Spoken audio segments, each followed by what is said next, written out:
हुए कितने हर्ष के साथ, कितने उल्लास के साथ अपने अपने मोबाइल कैमरों में वो तस्वीरें कैद करने के लिए बहुत ही उत्सुक नजर आ रहे हैं।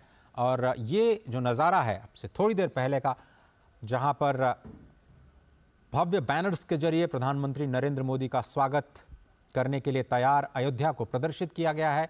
और ये जो सड़क है वो सीधे मुख्य राजमार्ग से जुड़ती है, जिसको कि आउटर बाईपास रोड कहा जाता है। वहां से होते हुए आप सीधे जो नया घाट का निर्माण किया गया है लता मंगेशकर चौक, वहां पर प्रवेश कर सकते हैं। और 6 से 8 लेन की बड़ी सड़क बनाई गई है, बिल्कुल चौड़ीकरण किया गया है, पूरा विकास पुनर्विकास किया गया है सारी सुविधाओं का, और सुरक्षा के व्यापक इंतजाम। प्रधानमंत्री का प्रवेश हो चुका है अयोध्या में, और इस रोड शो के बाद ये सीधे प्रधानमंत्री का काफिला पहुंचेगा रेलवे स्टेशन। और रेलवे स्टेशन, जैसा कि वहां पर हमारे वरिष्ठ संवाददाता शैलेंद्र मिश्र बता रहे हैं कि वहां की तस्वीर बिल्कुल बदल चुकी है। और आप समझें कि रेलवे स्टेशन से मुख्य राम मंदिर की जो दूरी है वो बहुत ज्यादा नहीं है। आप चाहें तो स्वयं पैदल चल करके भी राम मंदिर के दर्शन के लिए जा सकते हैं। हनुमानगढ़ी उससे पहले पड़ेगा। कहा जाता है कि अगर आप अयोध्या में पदार्पण कर रहे हैं तो सबसे पहले आपको वहां के वर्तमान राजा धीराज हनुमानगढ़ी में विराजित हनुमान जी की आज्ञा लेनी होगी, आदेश लेना होगा, और उसके बाद श्री राम जन्मभूमि में श्री राम लला के दर्शनों के लिए आप जा सकेंगे। और अयोध्या में जो रेलवे स्टेशन है वहां से थोड़ी दूर पर अगर आप पैदल भी चलना चाहें, बहुत ज़्यादा आपके पास सामान नहीं है, तो आप सीधे रुक कर सकते हैं हनुमानगढ़ी का। वहां पर दर्शन के पश्चात वहां से बिल्कुल वॉकिंग डिस्टेंस पे आज का जो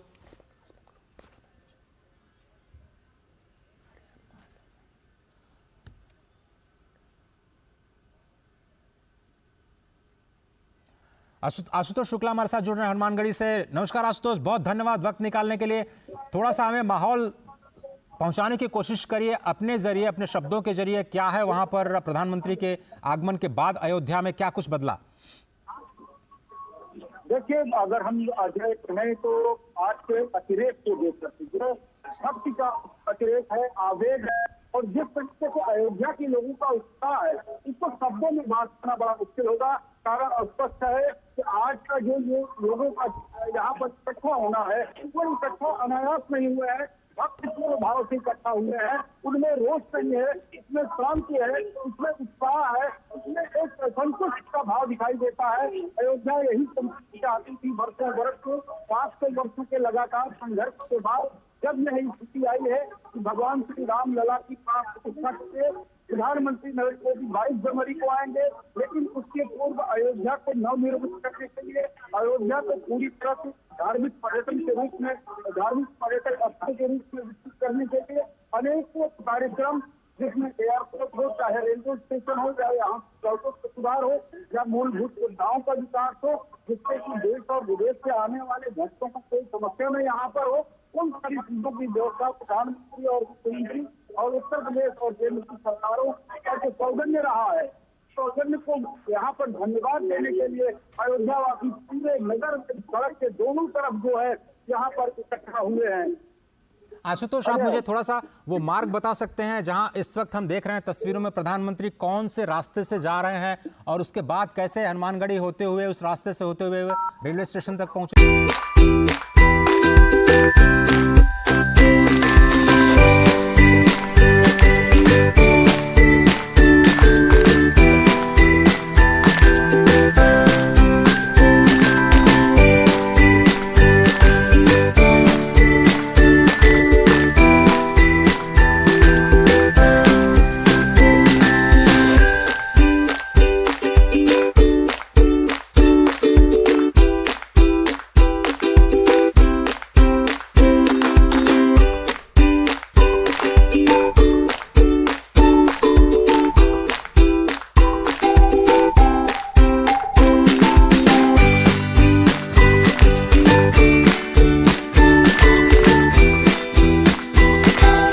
वो थोड़ा खाका खींच सकते हैं हमारे लिए?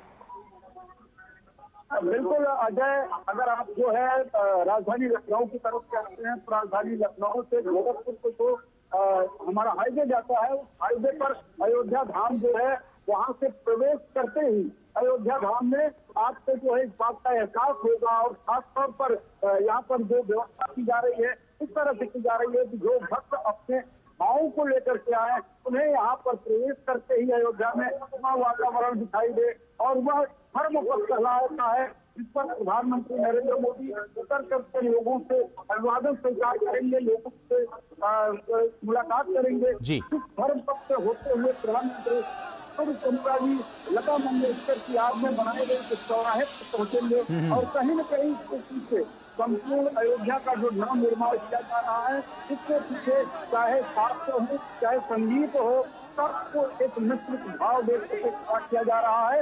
यही कारण है कि लता और लता का नाम इस चौराहे को दिया गया और इस चौराहे से होते हुए प्रधानमंत्री नरेंद्र मोदी आगे बढ़ेंगे और हनुमानगढ़ी के सामने से होते हुए भगवान श्री राम लला के स्थान पर पहुंचेंगे जहां उनका प्रवेश द्वार है। इसके साथ ही वो रेलवे स्टेशन पहुंचेंगे, रेलवे स्टेशन से फिर से एयरपोर्ट पहुंच जाएंगे।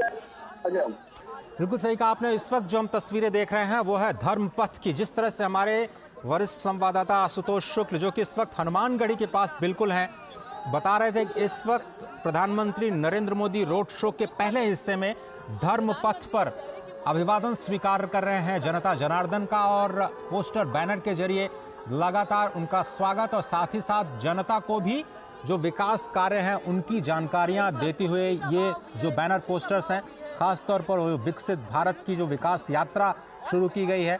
अगर आप थोड़ी देर बाद देखें तो ये जो काफिला है प्रधानमंत्री का पहुंचेगा लता मंगेशकर चौक, जहां पर 3 विकसित भारत की मोदी की गारंटी की गाड़ियां लगातार लोगों को विकास के कार्यों के बारे में बताती रहे। आप पीछे देखिए 9 करोड़ से ज़्यादा लोगों को कैसे योजनाओं के लाभ के साथ जोड़ा गया है, उसकी जानकारी और जनता जनार्दन भागते हुए कार के काफिले के साथ सिर्फ इसी उम्मीद में कि एक तस्वीर और वेद मंत्रोच्चार इस वक्त आप देख रहे हैं आपकी स्क्रीन पर, वेद मंत्रोच्चार के जरिए उनका स्वागत किया जा रहा है, फूल मालाओं के जरिए प्रधानमंत्री का स्वागत। और आशुतोष शुक्ल लगातार पल पल पर जो हमारी गतिविधियां उस पर नजर रखे हुए हैं। राजेश राज हमारे साथ जुड़े हैं। राजेश, आपने भी जायजा लिया नई दिल्ली रेलवे स्टेशन का, लेकिन आप चूंकि बिहार से आते हैं, मां जानकी की जो धरती है वहां से आते हैं, कैसे बिहार के लोग आज नई सुविधाओं के साथ अपने आप को अयोध्या के साथ जुड़ते हुए पाएंगे?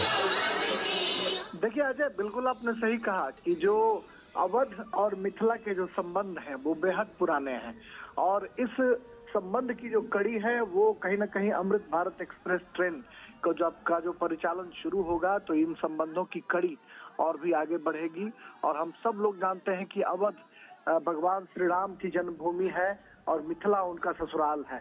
माता जानकी की जो जन्मभूमि है वो सीतामढ़ी है और यह जो ट्रेन है अमृत भारत जिसका आज लोकार्पण प्रधानमंत्री मोदी कर रहे हैं, यह train Anand Vihar railway station से चलकर अयोध्या होते हुए श्री राम जन्मभूमि से अयोध्या होते हुए माता जानकी की जन्मभूमि सीतामढ़ी होते हुए दरभंगा मिथिलांचल तक की यात्रा जब करेगी तो अवध और मिथिला की दूरियां ही नहीं घटेंगी बल्कि दिलों के बीच जो हम कह सकते हैं कि जो रिश्तों की जो प्रगाढ़ता है, गर्माहट है, वह भी देखने को मिलेगी और जो पौराणिक संबंध है, जो पुराने जो रिश्ते रहे हैं वह भी आगे बढ़ेंगे। और वंदे भारत जैसी हाई क्लास ट्रेन जब भारतीय रेल ने चलाया और उसकी सफलता को देखकर जब विपक्ष के लोग ये कहते थे कि सिर्फ एक क्लास को प्रभावित करने के लिए ट्रेन चलाई गई है, तो अमृत भारत ट्रेन जो है ये नॉन एसी ट्रेन है और यह जो सामान्य लोग हैं उनके सपनों पर खड़ा उतरने की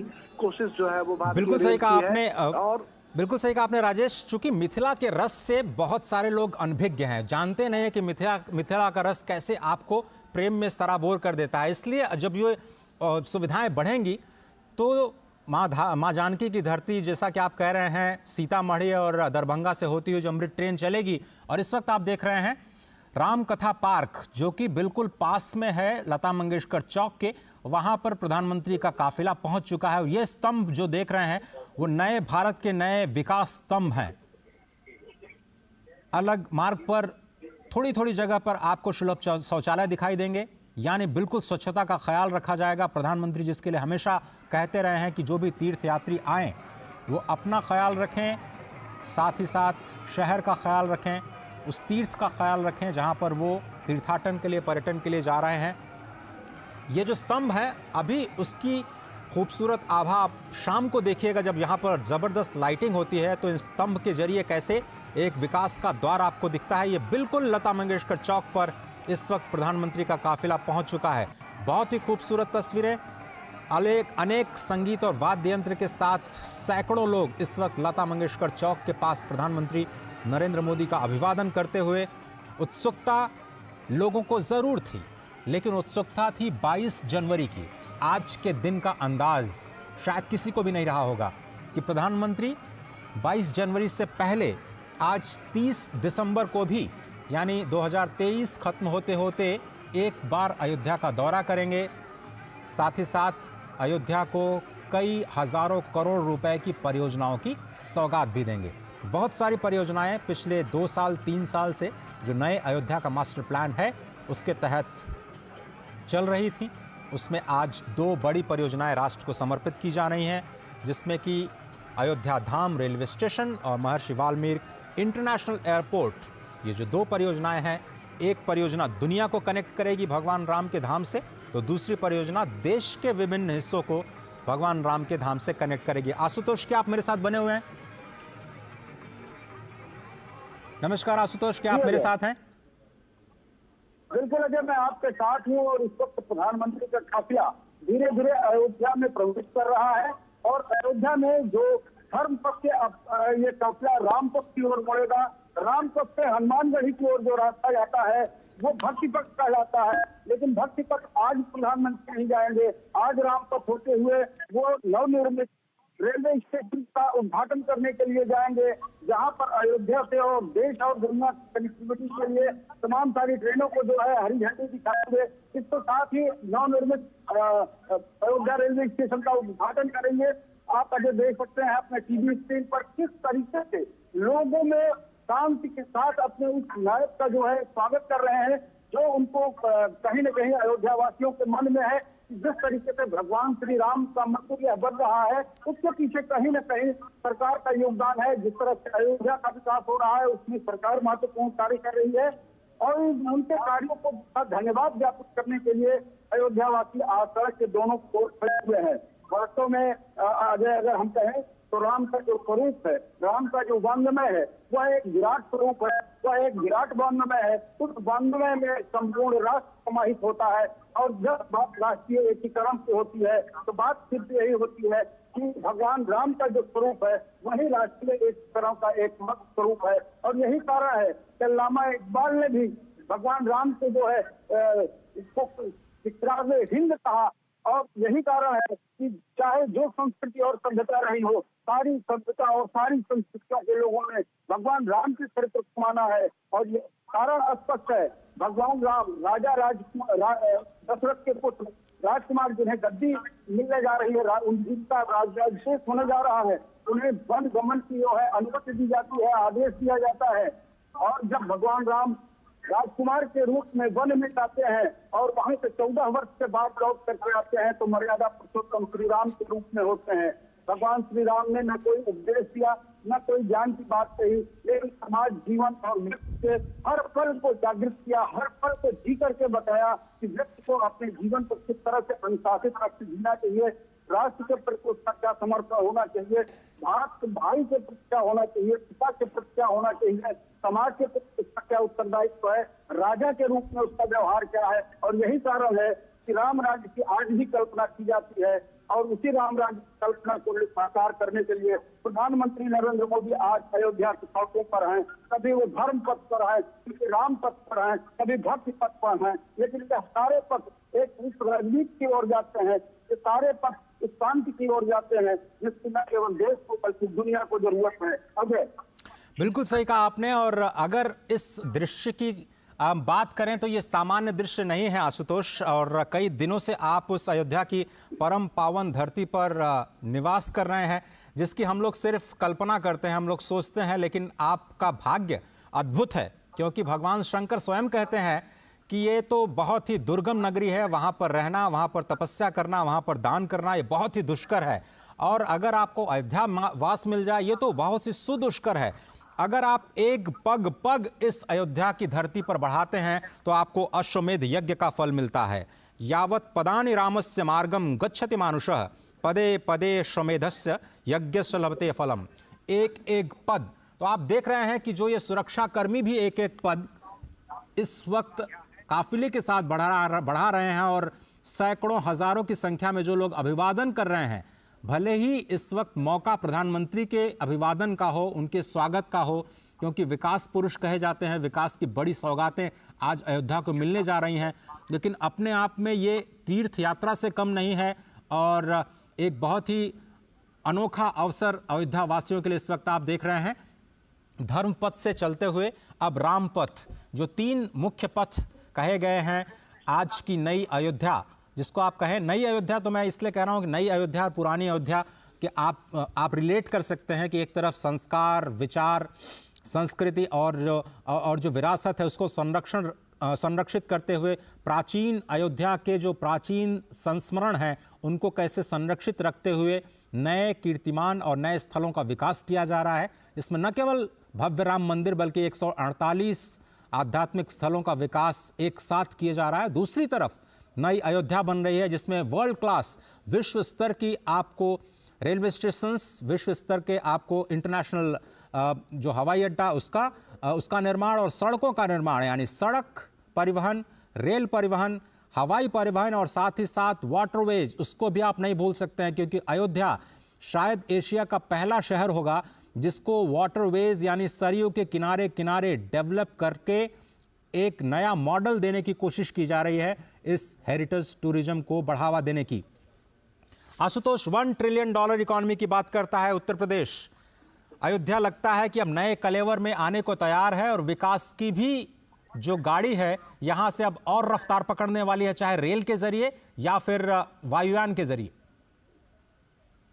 देखिए अजय, अगर उत्तर प्रदेश की आप बात करते हैं तो उत्तर प्रदेश में सिर्फ अयोध्या नहीं, मथुरा, काशी और प्रयागराज ये ऐसे तीर्थ स्थान है जो सनातन धर्म और सनातन मतावलंबियों के लिए संपूर्ण दुनिया से बहुत ही पवित्र है।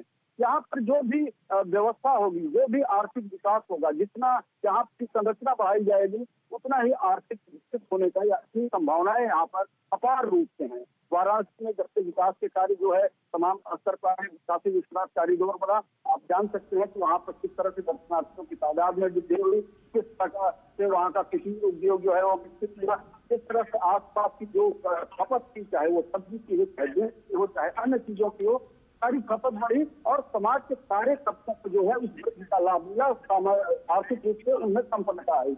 वही स्थिति कमोबेश अयोध्या में भी लाने की कोशिश की जा रही है। जब पर्यटन बढ़ेगा, लोग आएंगे, जरूरतें बढ़ेंगी और उसके बाद जो है कहीं न कहीं जो है अयोध्या के लोगों की जो वार्षिक इनकम है उसमें भी फर्क पड़ेगा, उनके रहन सहन में फर्क आएगा। लेकिन जिस तरह का दृश्य अजय इस वक्त आप अयोध्या की सड़कों पर देख रहे हैं, मैं एक ही शब्द में अगर कहें तो न भूतो न भविष्य, न ऐसा दिखा है न ऐसा दिखेगा। कारण यह है कि अयोध्या हमेशा अशांत रही है। अयोध्या जितनी पवित्र थी, जितनी आध्यात्मिक थी, जितनी धार्मिक थी, जितनी पौराणिक थी, उतना ही विवादों में घिरी हुई थी। 74 बार के संघर्ष की करगी यहाँ की गवाह रही है, जबकि सैकड़ों साल अदालत की चौकों पर गांव के विवाद जो है चलता रहा है। लेकिन हमने अपनी जो व्यवस्था बनाई, हमारे अपने जो संविधान बनाए, उसके अंतर्गत जो हमें अदालत से मिला, आज इसका जो है कहीं न कहीं एक अच्छा प्रदर्शन हो रहा है। प्रधानमंत्री नरेंद्र मोदी इस वक्त अयोध्या की सड़कों पर अयोध्यावासियों से अभिवादन स्वीकार कर रहे हैं और चल रहे हैं। राम के इस विराट स्वरूप, उस विराट भारत के एक तरह का स्वरूप कहीं न कहीं प्रधानमंत्री का प्रतिनिधित्व करते हुए दिखाई दे रहे हैं। अजय, बिल्कुल सही कहा आपने और तस्वीरों में स्पष्ट तौर पर देख रहे हैं कि जो अयोध्या वासी हैं और जो बाहर से भी अयोध्या में इस वक्त वास कर रहे हैं वो प्रधानमंत्री नरेंद्र मोदी की एक झलक पाने के लिए जो दोनों तरफ बैरिकेडिंग लगाई गई है उस पर स्पष्ट तौर पर इंतज़ार करते हुए, प्रतीक्षा करते हुए कई सारे लोग तो काफिले के साथ दौड़ लगाते हुए एक सेल्फी हो जाए, प्रधानमंत्री के एक तस्वीर उन्हें मिल जाए, अपनी आंखों में बसाना चाहते हैं। कोई फूल फेंक रहा है, कोई मालाओं के साथ स्वागत कर रहा है, कुछ विप्र बंधु जो बटुक हैं वेद मंत्रोच्चार के साथ उनका स्वागत कर रहे हैं। आम जनमानस रंग बिरंगी कपड़ों परिधानों में उनका स्वागत कर रही हैं और नृत्य वादन के जरिए भी प्रधानमंत्री का स्वागत करते हुए आज अयोध्या की जनता, वाकई आज के दृश्य की शायद किसी ने कल्पना नहीं की होगी। आपने बिल्कुल सही कहा आशुतोष कि सभी लोग को ये तो पता था कि चलिए 22 जनवरी की एक तिथि आ गई है, उस वक्त भव्य राम मंदिर का दर्शन करने के लिए, उसके लोकार्पण के लिए प्रधानमंत्री आएंगे, लेकिन आज तो मुझे लगता है नए साल का बोनस है अयोध्या के लिए अगर कहा जाए, क्योंकि इसकी कल्पना लोगों को नहीं थी कि आज के दिन, आज का पूरा दिन प्रधानमंत्री अयोध्या धाम में बिताएंगे और वहाँ पर इतनी बड़ी विकास की परियोजनाओं को देश के सामने रखेंगे और अयोध्या धाम को पहली बार देश के साथ नहीं बल्कि दुनिया के साथ कनेक्ट करने का प्रयास करेंगे। उसकी शुरुआत है, क्योंकि ये तो अभी पहला चरण है। चाहे भगवान राम का भव्य मंदिर हो, उसका पहला चरण, अयोध्या का विकास हो, उसका पहला चरण, स्टेशन का विकास हो, उसका पहला चरण, अयोध्या के जो नए एयरपोर्ट महर्षि वाल्मीकि इंटरनेशनल एयरपोर्ट के टर्मिनल का विकास हो, प्रथम चरण के आज समर्पण का दिन है। बहुत ही अद्भुत दिन है, बहुत ही अनोखा दिन, बहुत ही खास दिन अयोध्या के लिए, अयोध्या के विकास की नई यात्रा के लिए, क्योंकि इस यात्रा में छिपी है उत्तर प्रदेश के भविष्य के विकास की यात्रा, जो कि केवल उत्तर प्रदेश नहीं बल्कि जनसंख्या के दृष्टि से सबसे बड़ा प्रदेश होने की वजह से पूरे देश की विकास यात्रा के लिए बहुत ही अहम है। बहुत सारे लोग ये सवाल कर सकते हैं कि एक राम मंदिर बनने से क्या होगा, लेकिन आप देखिए तो राज्य सरकार और केंद्र सरकार मिलकर के 30,000 करोड़ रुपए की परियोजनाओं पर काम कर रहे हैं। 252 से ज़्यादा परियोजनाएं इस वक्त अयोध्या में ज़मीन पर चल रही हैं। एक नया मास्टर प्लान तैयार किया गया है। एशिया में कई सारी टेक्निक पहली बार अयोध्या में इस नए शहर के, नए नगर के विकास के लिए किया जा रहा है। नए नगर के विकास के लिए पुराने जो परंपराएं थी, थोड़ा सा उससे हटते हुए जो आधारभूत संरचना का निर्माण किया गया है, वो भविष्य के लिए अयोध्या को तैयार करता है, नए भारत की नई तस्वीर के लिए अयोध्या को तैयार करता है। और ये जो सड़क आप देख रहे हैं, ये पहले गली हुआ करती थी। यकीन मानिए, एक गाड़ी अगर उसके साथ दूसरी गाड़ी आ जाए तो बहुत ही मशक्क़त के साथ एडजस्टमेंट करते हुए दोनों गाड़ियों को आपस में निकलना पड़ता था, इतनी कम जगह थी। आशुतोष, आप शायद उस दृश्य के आप गवा रहे हैं। अब ये जो पूरा चौड़ीकरण किया गया है, 13 करोड़ का आंकड़ा तो हमने देखा काशी कॉरिडोर से। कितने करोड़ उम्मीद है अयोध्या को अगले 1 साल 2 साल में, अगर आपसे समझना चाहें तो?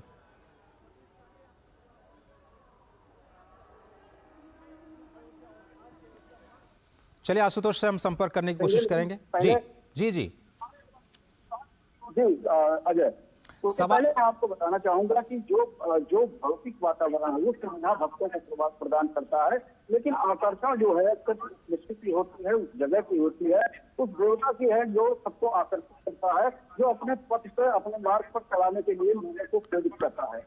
और यही कारण है कि अब कोई बजट, कोई संख्या अयोध्या के लिए न सरकार निर्धारित कर रही है, न लोग चाहते हैं कि निर्धारित हो। लोग ये चाहते हैं कि एक ऐसी अयोध्या बने जो अविस्मरणीय हो, एक ऐसी अयोध्या बने जो शांति का प्रतीक हो, एक ऐसी अयोध्या बने जो निशस्त्रीकरण को जो है जोड़ दे, बारूद के ढेर पर बैठी हुई दुनिया को संदेश दे, शांति का संदेश, सद्भाव का संदेश दे। और उस संदेश को जहाँ पर कहा जाता है कि प्राणियों में सद्भावना हो, यानी कि मनुष्य ही नहीं, जिसमें जीव है ये भी सद्भाव के साथ जीवन जिए और आगे बढ़े, इस बात की जहाँ पे प्रेरणा मिलती है। प्रधानमंत्री नरेंद्र मोदी आज इसी अयोध्या में है, अयोध्या के पथ पर है और लोगों से मुलाकात कर रहे हैं। जी अजय, बिल्कुल सही कहा आपने। और जिस बात का मैं जिक्र कर रहा था, आपको याद होगा काशी कॉरिडोर, जिसकी जब शुरुआत की गई तो बहुत सारे लोगों ने सवाल उठाए थे कि एक कॉरिडोर बनने से क्या होगा। आंकड़ा आपके सामने है, 13 करोड़ लोग आ चुके हैं, रिकॉर्ड बनते जा रहे हैं, वहां पर होटल्स ठहरने की जगह नहीं मिल रही है। अयोध्या का भी वही हाल होने वाला मुझे लगता है 1 साल बाद। आशुतोष, अयोध्या का हाल तो वर्तमान समय से ही है और अयोध्या का जितना बड़ा मूवमेंट चला है, आंदोलन चला है, उसके कारण इसकी कहीं न कहीं सीढ़ियां जुड़ गई और उन सीढ़ियों में जो भी लोग हैं वो इस निर्माणाधीन राम मंदिर का भी दर्शन करना चाहते हैं। तो मैं ये कह सकूं कि मेरे पिताजी ने आंदोलन में भाग लिया था और आज मेरे सामने या मेरे पिता के सामने इस मंदिर का निर्माण हो रहा है। तो इस तरह से अयोध्या में जो अयोध्या वासी रहती, भक्तों की संख्या कम रहती थी, तमाम यहाँ पर पहरे थे, उसके चलते सूनी पड़ी रहती थी, वो अयोध्या से साल से लगातार पॉलिटिक्स चल रही है, खिली हुई है। लगातार जो है यहाँ पर भक्तों का आना बना हुआ है। सुदूर देश से लोग आ रहे हैं, विभिन्न प्रांतों से लोग आ रहे हैं। भाषा और भौगोलिक सीमाएं अयोध्या आने के लिए टूट गई है। लोग सिर्फ रामलला विराजमान का दर्शन चाहते हैं। रामलला विराजमान के के बाद भगवान राम की स्तुति करके उनका आशीर्वाद चाहते हैं। और यही कारण है कि प्रधानमंत्री नरेंद्र मोदी उस जनभावना के अनुरूप व्यवहार करते हुए एक नायक के तौर पर अयोध्या की सड़कों पर अजय आपको दिखाई दे रहे हैं। अजय, बिल्कुल सही कहा आपने। और स्पष्ट इन तस्वीरों से ये हो जाता है कि आज प्रधानमंत्री जब पहुंचे हैं अयोध्या की धरा पर, और ये सीधी तस्वीरें हम आपको इस वक्त दिखा रहे हैं, ये है रामपथ। धर्मपथ से होते हुए पहले लता मंगेशकर चौक, लता मंगेशकर चौक से जब आप बाएं मुड़ते हैं तो उसको आप रामपथ कहते हैं। और मुझे लगता है कि जो नया मार्ग बनाया जा रहा है, जो भगवान राम के मंदिर तक आपको लेकर के जाएगा, उस मार्ग पर तो आज प्रधानमंत्री नहीं जाएंगे, लेकिन उसको कहा जाएगा भक्ति पथ। 4 स्पेशल कॉरिडोर्स बनाए जा रहे हैं, जिसमें 3 पर काम पूरा हो चुका है। और बीच बीच में जो तस्वीरें आ रही हैं वो नई दिल्ली जो नई अयोध्या धाम रेलवे स्टेशन की तस्वीरें हैं, वो भी हम आप तक पहुंचा रहे हैं। हमारे संवाददाता शैलेंद्र मिश्र, हमारे वरिष्ठ संवाददाता राजेश राज, आशुतोष शुक्ल और एयरपोर्ट पर रवि धीमान जी पल पल की खबरों तो आप तक पहुंचा रहे हैं। लेकिन ये तस्वीरें बहुत ही अहम, आपको बता दें, रामपथ से जाते हुए प्रधानमंत्री नरेंद्र मोदी अभिवादन करते हुए हजारों की संख्या में लोग उनकी एक झलक पाने के लिए बेसब्री से उनका इंतजार करते हुए, और उम्मीद से बढ़ करके आज प्रधानमंत्री ने उन्हें एक तरह से सौगात दी है। क्योंकि किसी ने नहीं सोचा था कि 30 दिसंबर को एक ऐसा मौका आएगा जब प्रधानमंत्री को रामलला विराजमान होने से पहले एक बार रूबरू होने का मौका मिलेगा यहाँ की स्थानीय जनता को। और न केवल रूबरू होने का मौका मिलेगा, बल्कि प्रधानमंत्री खुद आज कई ऐसी परियोजनाएं अयोध्या के विकास के लिए सौंपेंगे जो भविष्य की एक बुनियाद, एक मजबूत बुनियाद बनाता हुआ नजर आएगा। राजेश, क्या आप मेरे साथ हैं?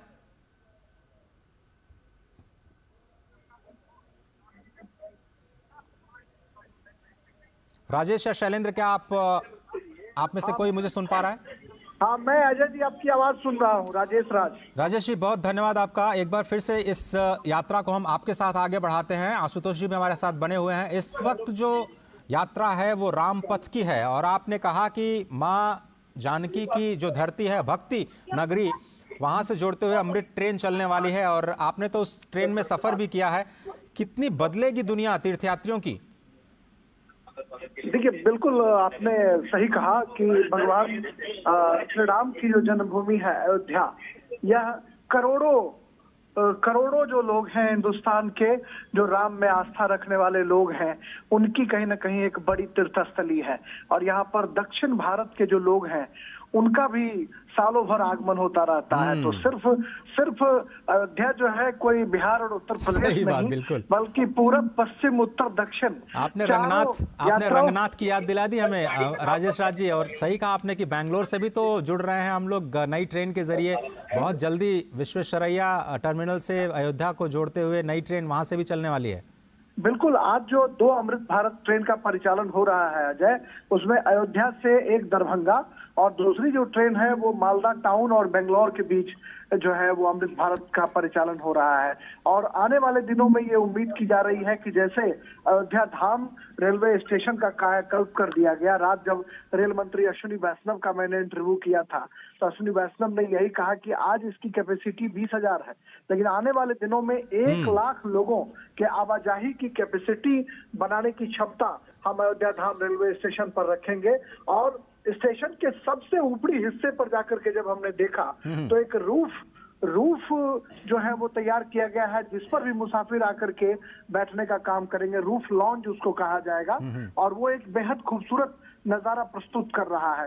तो कुल मिलाकर हम देख सकते हैं कि जब यहाँ पर अयोध्या जो लोग आएंगे तीर्थाटन करने के लिए, और उनकी हसरत होगी कि माता जानकी की भूमि सीतामढ़ी हम जाएं, और सीतामढ़ी से फिर जो रामचंद्र जी का जो ससुराल है जनकपुर, वहां तक की यात्रा करें, तो कहीं न कहीं राजा दशरथ और राजा जनक की जो दोनों नगरी है, वो नगरी दोनों अपने को एक दूसरे को एसोसिएट करेंगे, संबद्ध करेंगे। और जो यहाँ तीर्थाटन करने वाले लोग हैं राजेश, भगवान जब करेंगे।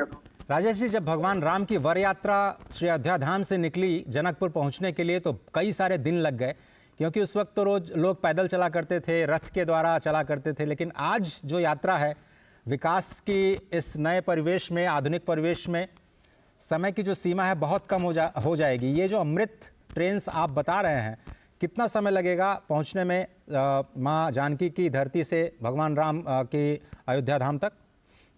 देखिए, अयोध्या धाम जो ट्रेन अभी इनॉग्रल जो ट्रेन है, जिस ट्रेन में मैं सफर करूंगा गोरखपुर तक, हम बाबा गोरखनाथ की धरती तक हम जाएंगे, तो गोरखपुर तक हम 2-2:30 बजे के आसपास पहुंचेंगे। और यह ट्रेन दरभंगा आज रात तकरीबन 12 बजे के आसपास जो है, ये 12 बजे के आसपास, 12 बजे से के ऊपर जो है ये ट्रेन पहुंच जाएगी। और उससे पहले जो है सीतामढ़ी जो है माता जानकी की जो धरती, वहाँ ट्रेन पहुंचेगी। जनकपुर मतलब कमोबेश 10-12 घंटे का आप सफर कह रहे हैं कि 10-12 घंटे में आप आराम से वहां से जनकपुर से अयोध्या धाम पहुंच सकते हैं। चलिए, सबसे बड़ी बात है अजय की जो ट्रेन है, ये ट्रेन फुल्ली जो है नॉन एसी ट्रेन है। और जो पहले सवारी गाड़ियां चलती थी, उन सवारी गाड़ियों को इतना अपग्रेड किया गया है कि इसकी जो सीटें हैं, बाथरूम्स हैं, या जो तमाम जो सुविधाएं इसमें दी गई हैं, बहुत अत्याधुनिक है।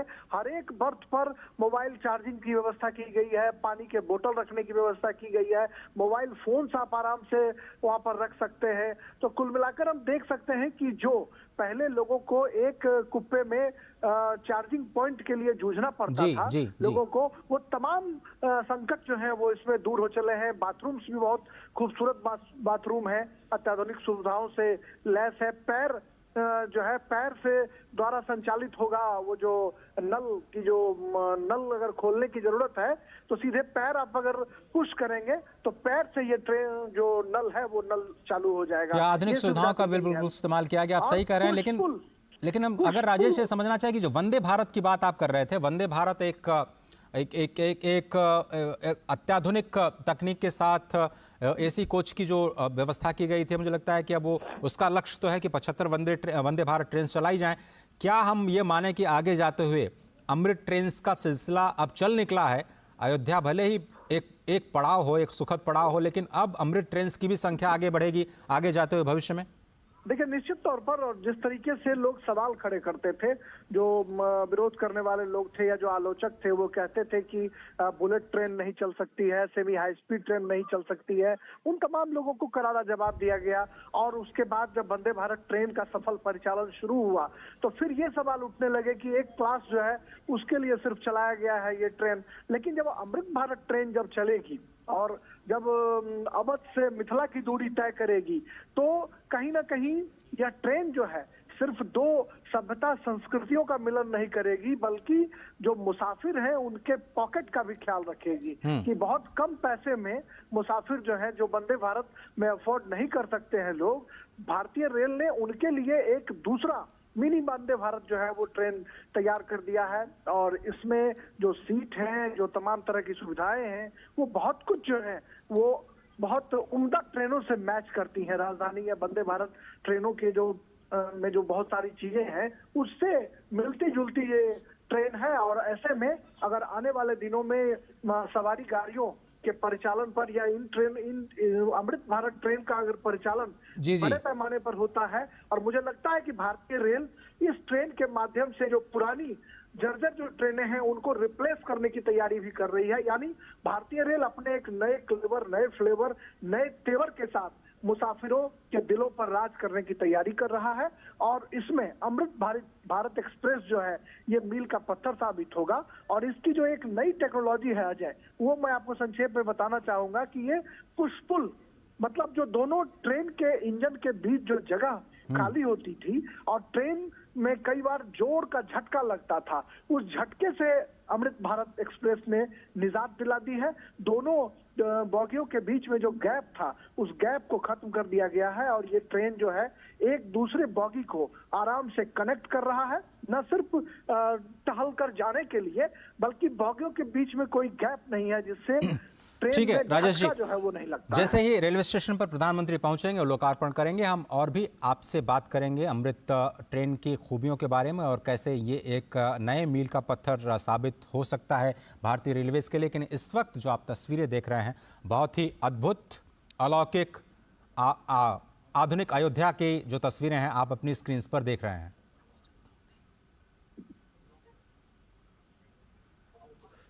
स्पष्ट तौर पर ये जो रामपथ से तस्वीरें हम आप तक पहुंचा रहे हैं, प्रधानमंत्री नरेंद्र मोदी वहां पर पहुंचे हैं और अयोध्या के जो वासी हैं वहां पर उनका स्वागत करते हुए और सभी का अभिवादन करते हुए प्रधानमंत्री ये कोशिश करते हैं कि कोई छूट न जाए, जहां तक हो सके वो जनता के साथ संवाद करने का, अपने हाथों के अभिवादन के माध्यम से, अपने आँखों के माध्यम से लगातार सबसे बातचीत करते हुए, अभिवादन स्वीकार करते हुए, प्रणाम स्वीकार करते हुए, स्वयं अभिवादन करते हुए, सभी के स्वागत का उत्तर देते हुए प्रधानमंत्री नरेंद्र मोदी, आप देख रहे हैं ये रामपथ की तस्वीरें। जैसा कि हमारे संवाददाता लगातार बता रहे थे कि सीधे जो आउटर बाईपास रोड है वहाँ से आप धर्म पथ पर प्रवेश करेंगे, जहाँ पर शुरुआत की प्रधानमंत्री ने और भव्य स्तंभों के ज़रिए स्वागत किया गया उनका और सैकड़ों हज़ारों की संख्या में जनता ने उनका अभिवादन किया। उसके बाद काफिला पहुंचा लता मंगेशकर चौक और वहां से फिर बाएं होते हुए रामपथ। ये रामपथ सीधे आपको लता मंगेशकर चौक से नई दिल्ली माफ़ कीजिएगा, नई दिल्ली नहीं, नई अयोध्या के अयोध्या धाम रेलवे स्टेशन के साथ जोड़ेगी।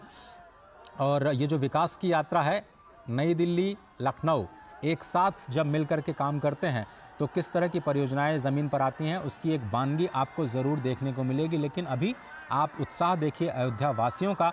अयोध्या वासी जो बार बार मैं कह रहा हूं कि भगवान शंकर स्वयं कहते हैं कि यहाँ के वासी श्री जगन्नाथ जी का स्वरूप हैं, वहाँ पर चलना ही प्रदक्षिणा है। अयोध्या में अगर आप नींद भी लेते हैं तो उसको समाधि कहा जाता है, वहाँ पर अगर आप भोजन करते हैं तो उसको प्रसाद कहा जाता है। स्पष्ट तौर पर आज बाबा नागेश्वर नाथ जो कि वहाँ के महादेव हैं बहुत ही प्रसन्न होंगे। लता मंगेशकर चौक पर जो राम की पैड़ी है वहाँ पर जिनका दिव्य भव्य मंदिर है, वहाँ पर भी सैकड़ों हज़ारों की संख्या में रोज़ लोगों का जमावड़ा होता है और भगवान महादेव आज बहुत ही प्रसन्न होंगे। आज इस विकास यात्रा को देख करके अयोध्या वासियों के मन में जो उत्साह है उसको देख करके और जो विकास की नई धारा बही है और जो सौगातें अयोध्या को मिलने वाली हैं आने वाले दिनों में, उसको देख करके अयोध्या के जितने भी लोग हैं स्वयं अपने आप को रोक नहीं पा रहे हैं इस वक्त अपने अभिवादन के लिए, प्रधानमंत्री के स्वागत के लिए। रामपथ से बढ़ता हुआ ये प्रधानमंत्री का काफिला। स्पष्ट तौर पर ये कहा जाता है कि जो अयोध्यापुरी है वो पापियों को दुर्लभ है, यानी जो लोग वहाँ नहीं पहुँच पाते हैं वो समझ लीजिए कि थोड़ा सा आपको प्रयास करना है, थोड़ी सिफारिश करनी है कि आपको अयोध्या पहुंचने का एक मौका मिले। अयोध्या में मां सरयू जब आपने देखा कि धर्मपथ से जाते हुए वो राम कथा पार्क के पास पहुंचे, लता मंगेशकर चौक बिल्कुल वहां से 100 से 150 मीटर दूरी पर मां सरयू बहती हैं और मां सरयू के तट पर अयोध्या की अगर हम बात किए जाए तो अयोध्या का पूरा जो विस्तार है वो 12 योजन यानी 144 किलोमीटर लंबा और 3 योजन यानी 36 किलोमीटर चौड़ा, ये स्कंद पुराण में अयोध्या की गति और स्थिति बताई गई है। मिथिला से संबंध रखने वाले हमारे संवाददाता राजेश राज से हम बात कर रहे थे और बार बार उनका ध्यान आता है तो मैं मिथिला पहुंच जाता हूं, क्योंकि मिथिला के ही पुरी पीठाधीश्वर वो बार बार ये कहते हैं कि भारत विश्व का हृदय है। और विश्व जब हम कहते हैं तो विश्व शब्द का अर्थ केवल ये वास्तविक दुनिया जो हम आज देख पाते हैं 183 देशों की, वो दुनिया हमारे संस्कारों में, हमारी संस्कृति में विश्व नहीं है, बल्कि विश्व का जो मतलब है, जो अर्थ है, वो विष्णु सहस्त्र नाम में पहला ही नाम भगवान विष्णु का विश्व है और अनंत अनंत ब्रह्मांड उस विश्व में, उस विश्व शब्द में समा जाते हैं। और जब हम कहते हैं कि भारत विश्व गुरु है तो जो लोग ये समझते हैं नहीं हैं या फिर इस शब्द का अर्थ नहीं समझते हैं, वो इस बात को समझते नहीं हैं कि भारत भा यानी ज्ञान की धरती है और भारत की धरती से ही विश्व गुरु बनने का सपना साकार हो सकता है, हो रहा है और होगा, इसमें कोई शक नहीं है, क्योंकि अनंत अनंत ब्रह्मांड की गति और मति को हमारे ही शास्त्रों और जो संस्कारों हैं उससे समझने की, भगवान राम के स्वयं जीवन से समझने की जो प्रेरणा मिलती है वो स्पष्ट तौर पर दिखाई देती है। मुझे लगता है कि ये काफिला धीरे धीरे उस स्थान तक पहुंच चुका है जिसे अब अयोध्या धाम रेलवे स्टेशन के बिल्कुल करीब समझा जा सकता है। संवाददाता राजेश राज बता रहे थे कि आप रेलवे स्टेशन के परकोटे पर यानी उस शिखर पर पहुंच करके बहुत सारे मंदिरों के शिखर का भी दर्शन कर सकते हैं। वहां पे फूड प्लाजा में व्यंजनों का आनंद ले सकते हैं, प्रतीक्षालय में जाकर के आराम कर सकते हैं और वहां से बिल्कुल पैदल यात्रा करते हुए श्री हनुमानगढ़ी के दर्शन के लिए जा सकते हैं, भगवान श्री राम के दर्शन के लिए जा सकते हैं। तो जिस तरह से मैं बता रहा था कि भगवान ये जो भारत है पूरे विश्व का हृदय है, उसी तरह से ये अयोध्या कहा जाता है वैकुंठ का हृदय है। और स्वयं जो स्वयंभू मनु हैं उन्होंने भगवान से प्रार्थना करके वैकुंठ से पहले अयोध्या को लेकर के आए। लेकिन जब अयोध्या यहाँ पहुँची तो इस धरा में, इस धरती में उतनी सामर्थ्य नहीं थी कि इस नगरी को अपने ऊपर स्थापित कर पाए। भगवान शंकर की नगरी काशी जिस तरह से उनके त्रिशूल पे बसी है, तो भगवान विष्णु को अपने चक्र को पहले भेजना पड़ा इस अद्भुत अलौकिक नगरी को स्थान देने के लिए।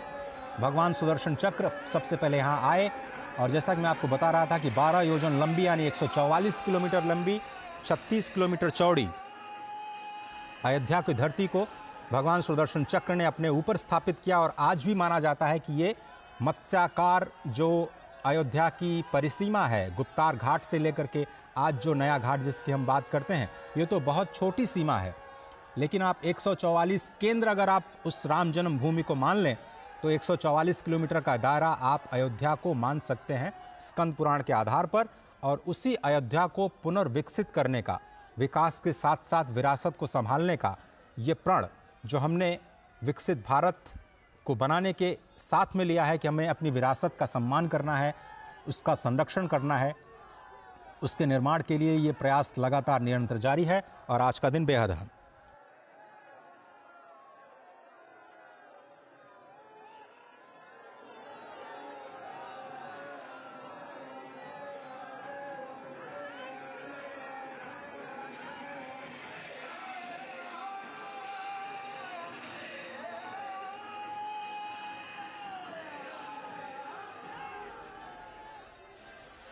हमारे संवाददाता शैलेंद्र मिश्र, राजेश राज और आशुतोष शुक्ल लगातार स्थिति पर नजर बनाए हुए हैं।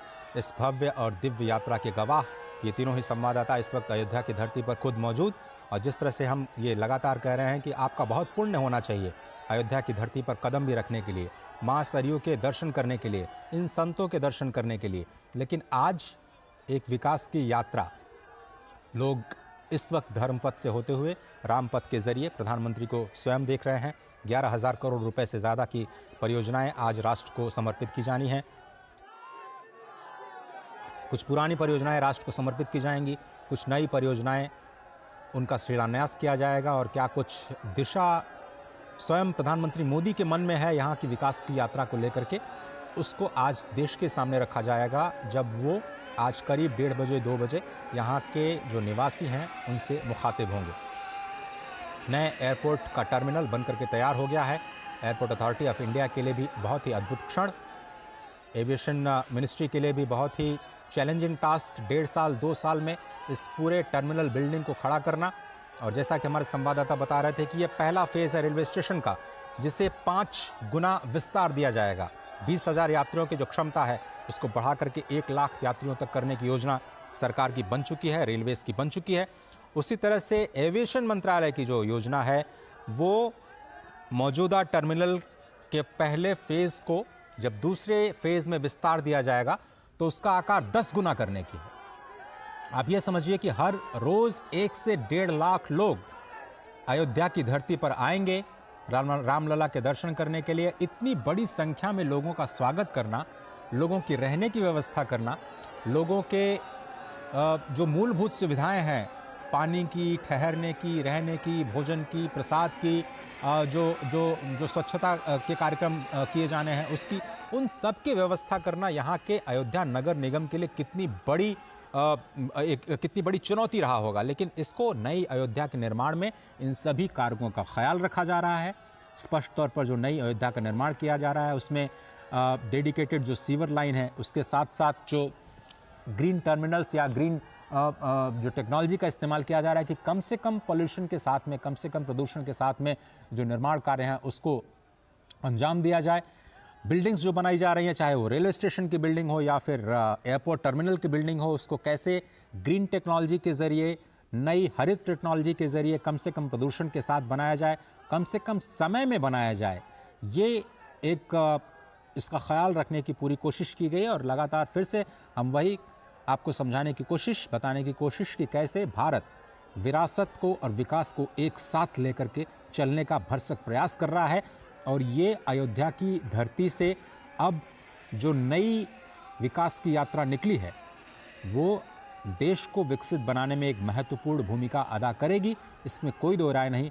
क्योंकि अब जनता, खास तौर पर युवाओं का जो आकर्षण है इन नई आधारभूत संरचनाओं के जरिए, जो पूरी दुनिया को आकृष्ट करने का, भगवान राम के धाम में आकृष्ट करने का जो प्रयास, उसकी शुरुआत हुई है, वो एक अनोखी पहल कही जा सकती है अयोध्या के विकास के लिए।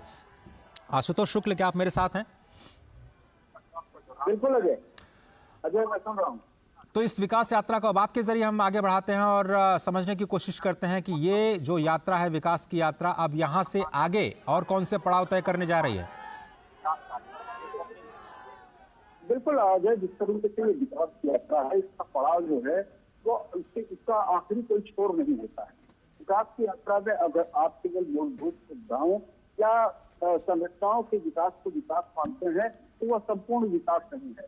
विकास में व्यक्तित्व का विकास, मानवता का विकास, समाज का विकास, निर्माण, ये सारी चीजें भी जुड़ती हैं। और यही कारण है कि जब सत्ता का निर्माण होता है, किसी देश का निर्माण होता है, तो उसके पीछे एक वैचारिक अवधारणा होती है। और उसी वैचारिक अवधारणा को सामने रखते हुए कहीं न कहीं अयोध्या में जो विकास का कार्य चल रहा है, या फिर राम मंदिर का निर्माण चल रहा है, या जो यहाँ की धार्मिक आस्था लोगों में है, उसके अनुरूप जो है यहाँ पर लोगों को आर्थिक विकास और धार्मिक रूप से सजगता जो है, धर्म पथ पर चलने की जो प्रेरणा है, उस प्रेरणा के साथ जो है आर्थिक विकास में कहीं न कहीं भागीदारी हो, इसी कल्पना के साथ अयोध्या को विकसित किया जा रहा है। अजय, बिल्कुल सही कहा आपने। और धर्म पथ से लता मंगेशकर चौक से रेलवे स्टेशन की दूरी कितनी, आशुतोष जी? अगर आप पैदल चलते हैं तो तीर्थयात्रियों को कितना समय लग सकता है और वहाँ पर क्या क्या सुविधाएं हैं, अगर आपने जायजा लिया हो तो?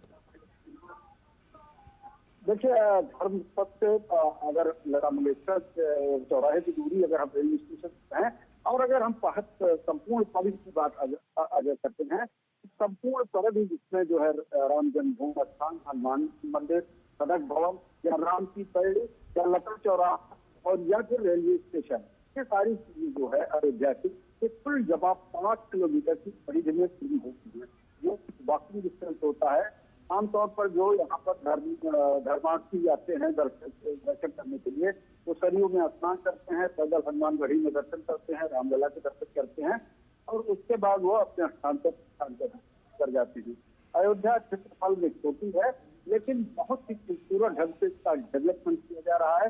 जो कुछ भी इसकी भौतिक आधारभूत संरचना में विकास किया जा रहा है, वो अयोध्या की मूल, अयोध्या की जो पौराणिकता थी उसको सुरक्षित रखते हुए अयोध्या के बाहर के इलाकों में की जा रही थी। जो रामचरितमानस में अयोध्या के बारे में वर्णन है, या पुराने समय से अयोध्या चली आ रही है, समग्र जो है नगर निगम का और सरकार का, दोनों का यही है कि उस पौराणिकता, आध्यात्मिकता के साथ जो है अयोध्या को जोड़े रखा जाए और साथ में निर्माण का काम होता रहे। मुझे थोड़ा सा अयोध्या नगर निगम के जो फोकस है उसके बारे में भी थोड़ा सा बताइए आशुतोष, कि कैसे उन्होंने चुनौतियों का सामना करते हुए इस नई अयोध्या का निर्माण किया और कितना बदलाव आया है वहाँ के जो अयोध्या वासी हैं इस नए आधुनिक सुविधाएं आने के बाद। देखिए अजय, वास्तव में आपको किया है कि बदलाव लाना एक बहुत बड़ी चुनौती होती है। जो व्यक्ति पीढ़ियों से अपनी दुकान लगा करके और काम काज पर बैठा था, वह एक साथ जब दुकान में चला जाए, इसके लिए जो है समझा पाना ये भी एक चीज होती है। और इसके लिए कहीं न कहीं सामाजिक रूप से जब लोगों का जुड़ाव होता है, चाहे वो नगर पालिका के महापौर हो या सरकार इन्हीं अपने प्रतिनिधियों के माध्यम से जनता से जुड़ती है, अपनी मंशा व्यक्त करती है। और धीरे धीरे जब स्थिति अयोध्या में शुरू हुई तो पहले लोगों को लगा तो उनका रोजगार चला जा सकता है, उनके आर्थिक जीवन में कमी आ सकती है। लेकिन जब पुनर्निर्माण का दौर शुरू हुआ और उन्होंने देखा सात सज्जा से युक्त अयोध्या में धर्मार्थियों का भी संख्या बढ़ी है, उनका जो है बिक्री बढ़ी है, उनका उत्पादन बढ़ा है, तो निश्चित रूप से जो है उन्हें संतोष प्राप्त हो रहा है। और आज तमाम सारे जो आधारभूत संरचनाएं सरकार यहाँ पर चला रही है, लोग इसमें सहभागी होकर के उसके निर्माण में अपनी सहायता प्रदान कर रहे हैं। जी अजय, बिल्कुल सही कहा आपने। और ये जो तस्वीरें हम दिखाने का प्रयास कर रहे हैं अपने दर्शकों को, स्पष्ट तौर पर आज पदार्पण हुआ प्रधानमंत्री नरेंद्र मोदी का अयोध्या की धरती पर, और नए साल का तोहफा, इंतज़ार, प्रतीक्षा जनता जनार्दन की कि क्या कुछ नई घोषणाएं, नई सौगातें आज अयोध्या को मिल सकती हैं। 11,000 करोड़ से ज़्यादा के परियोजनाओं का शिलान्यास और लोकार्पण किया जाना है आज। अंतर्राष्ट्रीय एयरपोर्ट जो कि पहली बार अयोध्या में बन करके तैयार हुआ, और उत्तर प्रदेश का देखिए 6 से ज़्यादा इंटरनेशनल एयरपोर्ट्स, गोरखपुर के साथ में ही वाराणसी के बाद आप थोड़ा सा रुख करिए तो अयोध्या के बाद लखनऊ के बाद एशिया का सबसे बड़ा एयरपोर्ट जेवर में बन करके तैयार होगा। तो आप समझिए कि उत्तर प्रदेश की जो अर्थव्यवस्था है उसको किस तरह से गति देने की कोशिश की जा रही है। और प्रधानमंत्री इस बात को समझते हैं कि जिस तरह से उन्होंने गुजरात में विकास का कार्य किया और विकास के कार्यों को आगे बढ़ाया, और उसका देश की जीडीपी में किस तरह से 11-12% के ग्रोथ के साथ एक ज़बरदस्त योगदान देखा गया, जबकि वहाँ की आबादी सिर्फ 6 करोड़ के आसपास है। अगर उसके 5 गुने या उससे थोड़ा सा ज़्यादा अगर जनता तक विकास के कार्य उत्तर प्रदेश में पहुँचाए जाएँ तो उसका मल्टीप्लायर इम्पैक्ट बहुत ज़बरदस्त हो सकता है। और अर्थव्यवस्था में मल्टीप्लायर इम्पैक्ट को बहुत ही अच्छे तरीके से इस्तेमाल किया जाता है कि आप आधारभूत संरचना का विकास कीजिए, तो जितना आप इन्वेस्टमेंट करते हैं, 1 रुपया लगाते हैं तो 1.5 रुपया वहाँ की स्थानीय जीडीपी में उसका योगदान बढ़ता है। तो अगर आप उत्तर प्रदेश की अर्थव्यवस्था को $1 ट्रिलियन तक लेकर के जाने का प्रयास करते हैं, जो कि $5 ट्रिलियन इकॉनमी एक बहुत बड़ा योगदान कहा जा सकता है, तो उसमें आज जो निवेश किया जा रहा है 250 से ज़्यादा परियोजनाओं के ज़रिए, करीब 30,000 करोड़ रुपए की परियोजनाओं के जरिए केंद्र और राज्य की सभी परियोजनाओं को अगर आप मिला लें तो आंकड़ा और भी बढ़ सकता है। लेकिन अभी जो लेटेस्ट आंकड़े हमारे पास हैं उसके मुताबिक 30,000 करोड़ रुपए का जो घोषणा मुख्यमंत्री योगी आदित्यनाथ ने की थी। और साथ ही साथ आपको याद होगा कि यूपी इन्वेस्टर्स समिट जो कि इसी साल 2023 में किया गया, उसमें 35 लाख करोड़ रुपए के निवेश के प्रस्ताव जो उत्तर प्रदेश को मिले, उसमें अयोध्या के विकास कार्य से भी जुड़े कुछ परियोजनाएं हैं जिनका जिक्र उस वक्त किया गया था, उसका भी इम्पैक्ट आपको ज़मीन पर दिखाई देगा। मौका तो है श्री राम लला के विराजमान होने का, 22 जनवरी का सभी को इंतजार था, लेकिन उससे पहले नए साल का बोनस अयोध्या वासियों और अयोध्या के आसपास के जनपद निवासियों को आज प्रधानमंत्री ने दे दी है। किसी को उम्मीद नहीं थी कि आज वो एक रोड शो के बाद जो वहाँ का नया रेलवे स्टेशन है जिसका नाम बदल करके अब अयोध्या धाम कर दिया गया है, क्योंकि वहाँ से जो दूरी है रेलवे स्टेशन की, केवल रेलवे स्टेशन से मुख्य राम मंदिर की केवल 3 से 3.5 किलोमीटर। अश्विनी मिश्र हमारे साथ जुड़ चुके हैं। अश्विनी जी, क्या कहेंगे इस यात्रा को, इस विकास की नई यात्रा को जो आज धर्म पथ से होते हुए, राम पथ से होते हुए अब नए निर्माण के जो कहा जाए कि नई अयोध्या का रेलवे स्टेशन है वहां तक जा रही है, इस यात्रा को कैसे परिभाषित करेंगे आप? निश्चित तौर से अजय अगर देखें तो यही कहा जा सकता है कि प्रवेश नगर कीजिए सब काजा, हृदय राखी कौशलपुर राजा। आज वो क्षण है जब अयोध्या का जो वैधव्य था, अयोध्या का जो वैराग्य था, उसका श्रृंगार पूरी दुनिया देख रही है। किस तरीके से अयोध्या में ही भगवान श्री राम का वनवास था वो समाप्त होने के कगार पर है। जब वो भव्य दिव्य मंदिर में उनकी प्राण प्रतिष्ठा होगी भगवान श्री राम लला के बाल रूप की, उससे पहले प्रधानमंत्री नरेंद्र मोदी का यहाँ पहुंचना ये बताता है कि किस तरीके से सदियों की जो जनाकांक्षा है वो आकार लेते हुए अयोध्या के भव्य दिव्य नव्य स्वरूप को देख रही है। रामपथ आप जिसका जिक्र कर रहे हैं, रामपथ ये पूरा का पूरा श्रृंगार